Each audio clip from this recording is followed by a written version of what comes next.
This segment is sponsored by the Thumbs Up Guys. You may be keeping your insurance up to date, but what about the other guy? Brandon Dawson along with Jeffrey Ward are here with much more from the Thumbs Up Guys. Good to have you guys here with us. Thanks for having us. One of those other segments, I love your billboards. I love everything that you guys are doing. The commercials and everything are great. Appreciate What it. happens if the other driver doesn't have insurance? This is something that's extremely important. Yeah, and unfortunately, it's far too common. I think statistics show that upwards of 10% of drivers on the road at any given time don't have proper insurance. And luckily, South Carolina and the legislature is aware of that, and they have what's mandated uninsured motorist coverage. You, excuse me, have that on your policy. No matter what, it has to be included. So for that exact reason, should you get hit by someone who's uninsured or someone flees the scene, now we're dealing with a John Doe, luckily your insurance steps into the shoes of that at-fault driver and pays, hopefully pays whatever your claim is worth. Yeah, let's break down that uninsured motorist coverage. What exactly is that so far, just really spelling it out, and why is it so important to have? Yeah, it provides both bodily injury coverage and property damage coverage. So like Jeff said, it literally steps into the shoes and acts like the other party's liability insurance coverage. Slightly different in the sense that you're paying for it, it's your carrier, and that there is usually a copay or a deductible that's on there. But in theory, it's the exact same. So if your car was damaged, it's under the uninsured motorist property damage portion that gets it fixed, just like it would be against the liability property damage portion. So it really does, it steps into the shoes there and fills that void for the at-fault party.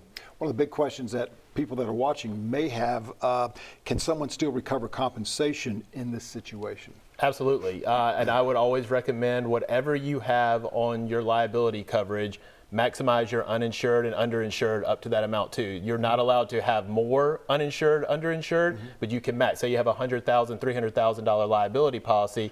South Carolina only requires $2,550 on uninsured motorists, but if you can afford it and it's not too much more, you definitely want to maximize that portion of your policy as well. And that's usually really cheap. Yeah, the uninsured is fairly cheap, all things considered. So you do want to make sure you're not just checking the box saying you want minimum limits on uninsured. You want to have as much as you can, which is up to whatever you have on the liability side. So to make sure there's enough coverage there should the unthinkable happen and the person who hit you or flees the scene can't be found or isn't insured, you're not left holding the bag for, $100,000 worth of medical bills or, having to completely replace your car because Brandon mentioned on another segment, a new car these days, I think the average is at or above $50,000. So, your car's totaled out. You only have minimum limits. That's $25,000 for your property damage, regardless of what your car's worth. You want to make sure you have enough coverage to cover any and all potential losses should the other driver not have insurance. Do you think this is one of the areas that a person that is being insured, looking at their policy, this somewhat overlooked?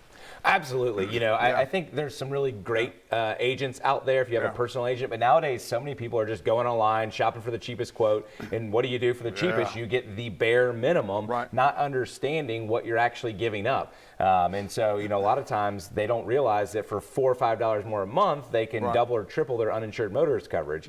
Obviously, there's more expensive coverages. Liability is going to cost you more, collision is going to cost you more, but uninsured motorist is one of the cheapest things you can get out there, in addition to the personal injury protection coverage, PIP coverage, which is kind of a no-fault sort of coverage for medical bills and lost wages and things of that nature that we always, tell people you should go get it. Kind of some of the best bang for your buck that the insurance companies don't tell you about. When you guys look at an insurance policy for like a car, $50,000 car, you see all sorts of things that are there, all sorts of prices. What are some of the things that stand out besides the uninsured, but other things that they would need to really kind of take a quick, close look at? You just want to insure every potential situation. So you want comprehensive coverage. That is, something for your car, regardless if it's even in a wreck. If you just have damage to your car, you want collision coverage. So if you even cause a wreck, collision coverage will pay to have your car fixed, even if you're at fault. Brandon mentioned PIP and MedPay.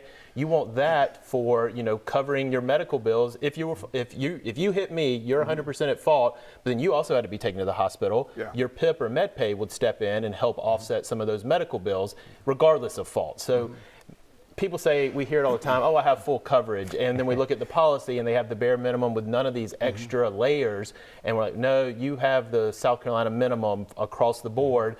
Unfortunately, that's going to hurt your case because at the end of the day, it's all about what insurance is available and how can we trigger these different sections of the policy to maximize what goes in your pocket and offsets medical bills, offsets property damage, so you're not coming out of your own bank account for thousands of dollars. Yeah, I think I'll leave it with this. The biggest misnomer out there is full coverage. Right. You know, there's nothing full about it. It's bare minimum coverage. Is what, if you hear I got full coverage, you got bare minimum coverage. So you guys are saying really people need to be very proactive when they're getting their insurance policy on their cars. Yeah, I would talk to an agent. Give us a call if you have questions. We're always happy to go over a policy with with our clients. Fantastic. Brandon, Jeffrey, thumbs up, guys. Yeah, man. Appreciate it. More Low Country Loud right after this. Stay with us.